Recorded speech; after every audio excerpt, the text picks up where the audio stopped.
Welcome to Junaid Iqbal gadget YouTube channel. आज इस video में हम टेक्निकल एनालिसिस के हवाले से लर्निंग करेंगे और यहाँ पे मैं आपको टेक्निकल एनालिसिस के हवाले से आज एक इंडिकेटर का इस्तेमाल करने का तरीका बताऊँगा जिसका नाम है मूविंग एवरेज। और मूविंग एवरेज में एक पॉइंट बहुत ज़्यादा फेमस है जिसको डेथ क्रॉस कहते हैं। तो उसको जानेंगे कि ये डेथ क्रॉस कब मिलता शो होता है और कब आता है, और जब ये डेथ क्रॉस आता है तो उस वक्त मार्केट में क्या हलचल होती है।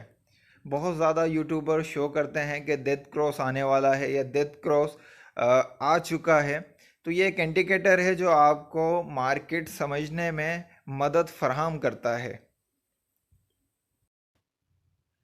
मूविंग एवरेज इंडिकेटर आपने ये किस तरह इस्तेमाल करना है, उसका कुछ तरीक़ेकार ये है कि आपने मूविंग एवरेज में दो लाइन जो हैं वो ड्रॉ करनी होती हैं।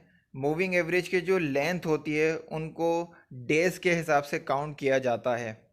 पहली लाइन आपने 15 डेज़ के हिसाब से सेट करनी होती है और दूसरी लाइन आपने 200 डेज़ के हिसाब से सेट करनी होती है। और जब 15 डेज़ की लाइन 200 डेज़ की लाइन को क्रॉस कर जाए तो उस क्रॉस पॉइंट को डेथ क्रॉस कहते हैं। अब इसका प्रैक्टिकल मैं आपको ग्राफ के ज़रिए दिखाता हूँ कि इसको किस तरह इस इंडिकेटर को सेट किया जाता है और इसको किस तरह देखा जाता है। ये एक वेबसाइट है tradingview.com। टेक्निकल एनालिसिस के लिए एक बेहतरीन वेबसाइट है। यहाँ पे आप फ्री में अकाउंट बना सकते हैं। आपने अकाउंट बनाने के बाद यहाँ पे अकाउंट लॉगिन करना है। लॉगिन करने के बाद आपको इस तरह का पेज शो होगा। पहले ऑप्शन पे करेंसी का ऑप्शन है। मोबाइल पे आपको इसी तरह का पेज शो होगा। तो आपने पहले ऑप्शन में उस करेंसी का पेयर सिलेक्ट करना है जिस करेंसी की आप टेक्निकल एनालिसिस करना चाहते हैं। तो मैं बीटीसी का टेक्निकल एनालिसिस करना चाहता हूं, तो मैंने यहाँ पे बीटीसी और यूएसडीटी का जो पेयर है उसे सिलेक्ट कर लिया है। पेयर सिलेक्ट करने के बाद, करेंसी सिलेक्ट करने के बाद बराबर में एक ऑप्शन है टाइमिंग का। यहाँ पे सेकेंड, मिनट और डेज़ की टाइमिंग आपको मिलती है। तो अगर आप मूविंग एवरेज का इंडिकेटर यूज़ कर रहे हैं तो आपने यहाँ पे डेज़ के ऑप्शन पे ही क्लिक करना है। मैं इसके ऊपर दिखा देता हूँ कि आप यहाँ पे जब क्लिक करेंगे तो यहाँ पे सेकंड भी है, मिनट भी है, लेकिन यहाँ पे हम इंडिकेटर यूज़ करेंगे मूविंग एवरेज। तो इसके लिए मैं यहाँ पे इसको डेज़ के ऊपर ही क्लिक करूँगा। यहाँ पे आपको वीक और मंथ का ऑप्शन भी मिल जाता है। इसके बाद आपने यहाँ पे आप देख सकते हैं कि लिखा हुआ है इंडिकेटर्स।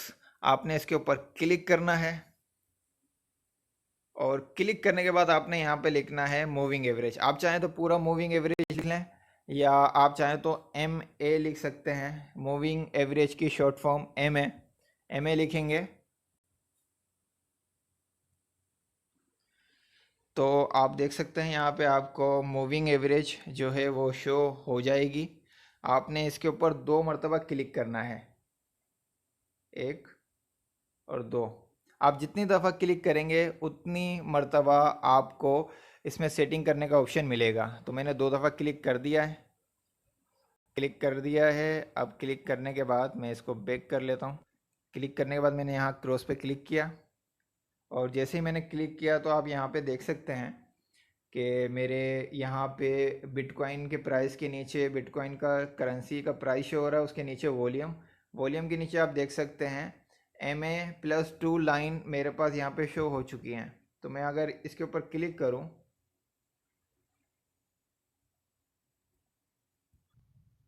तो देख सकते हैं यहाँ पे MA9 क्लोज 0। तो मैं इस पहले वॉल्यूम के नीचे जो पहले MA की लाइन है इसके ऊपर मैं क्लिक करूँगा और क्लिक करने के बाद यहाँ पे सेटिंग का ऑप्शन है, इसके ऊपर मैंने क्लिक करना है। सेटिंग पे क्लिक करने के बाद मैं यहाँ पे इनपुट पे क्लिक करूँगा। इनपुट पे जो ये लेंथ का ऑप्शन है जिस पे लिखा हुआ है 9, यहाँ पे मैं लेंथ के ऊपर क्लिक करूँगा 50। लेंथ से मुराद डेज होते हैं, इस बात को अच्छे तरीके से जहन नशीन कर लें। यहाँ पे लेंथ से मुराद डेज हैं। ये लिख लिया। लिखने के बाद इसको ज़ीरो को 50।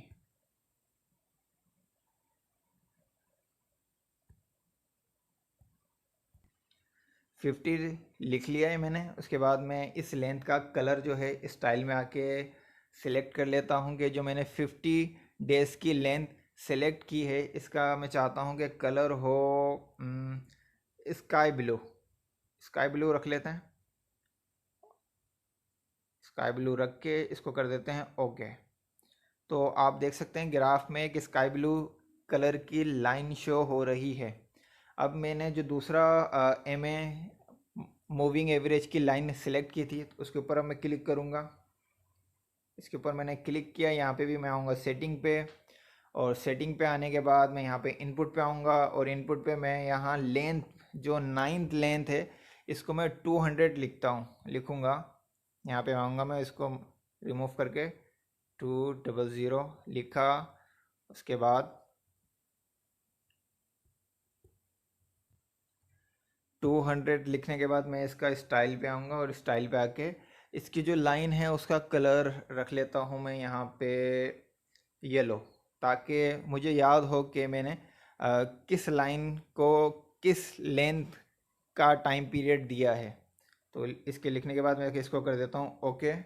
तो आप देख सकते हैं दूसरी लाइन येलो शो हो रही है मेरे ग्राफ में। तो ये मैंने दो मूविंग एवरेज की लाइन सेट कर ली हैं, एक 15 डेज़ की और एक 200 डेज़ की। उसके बाद अब मैं ग्राफ पे आऊँगा, और ग्राफ ये मैं मोबाइल पे यूज़ कर रहा हूँ तो मैं इस ग्राफ को जूम इन और जूम आउट कर सकता हूँ। तो आप अभी देख सकते हैं कि बिटकॉइन का इस वक्त करंट प्राइस है 31,730 डॉलर। तो आप यहाँ पे देखेंगे कि ये जो हमने स्काई ब्लू लाइन है ये हमने 15 डेज़ की दी थी, और जो येलो लाइन है ये हमने दी थी 200 डेज़ की। तो ये 15 डेज़ की जो लाइन है वो 200 डेज़ की लाइन पे इस पॉइंट पे आके जो है वो मिल चुकी है। तो इस पॉइंट को कहते हैं डेथ क्रॉस। डेथ क्रॉस इसको इसलिए कहते हैं कि जब भी 15 डेज़ की लाइन 200 डेज़ की लाइन पे आके टच कर जाए तो वहाँ पे उस करेंसी का जो प्राइस है वो बहुत ज़्यादा हलचल देता है, यानी कि बहुत ज़्यादा वहाँ पे सिचुएशन ऐसी होती है कि ज़्यादातर चांस है कि प्राइस बहुत ज़्यादा डाउन जाएगा या प्राइस टेम्परेरी अप जाएगा। तो इस पॉइंट पे जो है बहुत कम लोग ट्रेड करते हैं।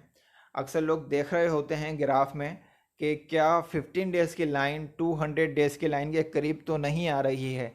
जब 15 डेज़ की लाइन 200 डेज़ की लाइन के करीब आ रही होती है तो उस दौरान लोग ट्रेड नहीं करते हैं, क्योंकि ज़्यादा से ज़्यादा उस टाइम पे करेंसी का प्राइस बहुत ज़्यादा डाउन होने का ख़दशा होता है। यहाँ पे आप देख सकते हैं कि जब 15 डेज़ की लाइन 200 डेज़ की लाइन के करीब आ रही थी तो बिटकॉइन का प्राइस डाउन हो रहा था, और जब इस लाइन को टच होने से पहले पहले बिटकॉइन का प्राइस काफ़ी हद तक डीप आ चुका है।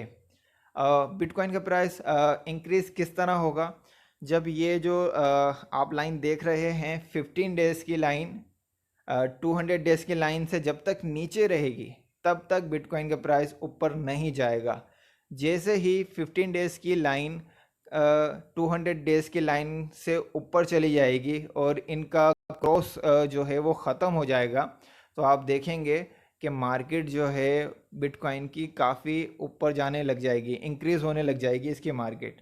तो ये जो 15 डेज़ की लाइन और 200 डेज़ की लाइन जब आपस में मिलती हैं तो इस मिलने के पॉइंट को डेथ क्रॉस कहते हैं।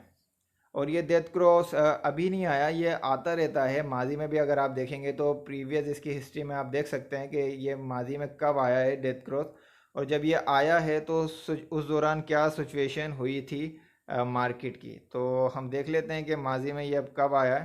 तो ये देख लें यहाँ पे आया है, इस पॉइंट पे आया है। लेकिन ये जो हमारी येलो लाइन है ये 200 डेज़ की है, और जो स्काई ब्लू लाइन है ये 15 डेज़ की है। तो मैंने आपको क्या कहा कि जब 15 डेज़ की लाइन 200 डेज़ की लाइन को क्रॉस करके ऊपर जाएगी तो बिटकॉइन का प्राइस ऊपर जाएगा। तो आप यहाँ पे देख सकते हैं कि जब यहाँ पे 15 डेज़ की लाइन 200 डेज़ की लाइन को क्रॉस करके ऊपर गई है तो बिटकॉइन का प्राइस ऊपर और मज़ीद ऊपर ही जाता गया है। यहाँ पे जब ये बिटकॉइन का प्राइस आया था तो उस दौरान बिटकॉइन देख लें कितने पे था, $8,000 पे था। जब ये क्रॉस करके ऊपर गया है तो बिटकॉइन का प्राइस मज़ीद ऊपर इंक्रीज ही होता गया है। तो ये एक इंडिकेटर है जो ग्राफ समझने में मदद करता है, लेकिन एक इंडिकेटर पे आप डिपेंड नहीं कर सकते हैं कि ये आपको क्या कहते हैं एक अच्छा बेनिफिट देगा। आपको बहुत सारे इंडिकेटर यूज़ करने पड़ते हैं, उसके बाद ही आप ट्रेड अप्लाई करते हैं। तो टेक्निकल एनालिसिस करना इतना आसान काम नहीं है। यह है कि कुछ इंडिकेटर को अगर आप यूज़ करें तो कुछ ना कुछ नफ़ा आप हासिल कर सकते हैं, लेकिन 100% एक इंडिकेटर पर डिपेंड करना समझदारी नहीं है। तो उम्मीद करता हूँ कि मूविंग एवरेज में ये दो प्रोसेस जो लाइन लगाने का ऑप्शन मैंने आपको बताया कि 15 डेज़ और 200 डेज़ की लाइन आप किस तरह लगाएंगे, तो इस दोनों लाइनों को लगा के आप मूविंग एवरेज निकाल सकते हैं और आप डेथ क्रॉस मालूम कर सकते हैं किसी भी क्रिप्टो करेंसी की। और डेथ क्रॉस के टाइमिंग पे आपने कोई भी ट्रेड एहतियातन नहीं लगानी है। अगर ये वीडियो आपको अच्छी लगे तो इसको लाइक कर लें, अपने दोस्तों में शेयर कर लें। मैंने कोशिश की है कि इस पॉइंट को मैं आसान उर्दू में और आसान अल्फाजों में आपको समझा सकूं, ताकि आप लोग भी इस मूविंग एवरेज के इंडिकेटर को यूज़ करके डेथ क्रॉस मालूम कर सकें और लॉस से बच सकें। शुक्रिया।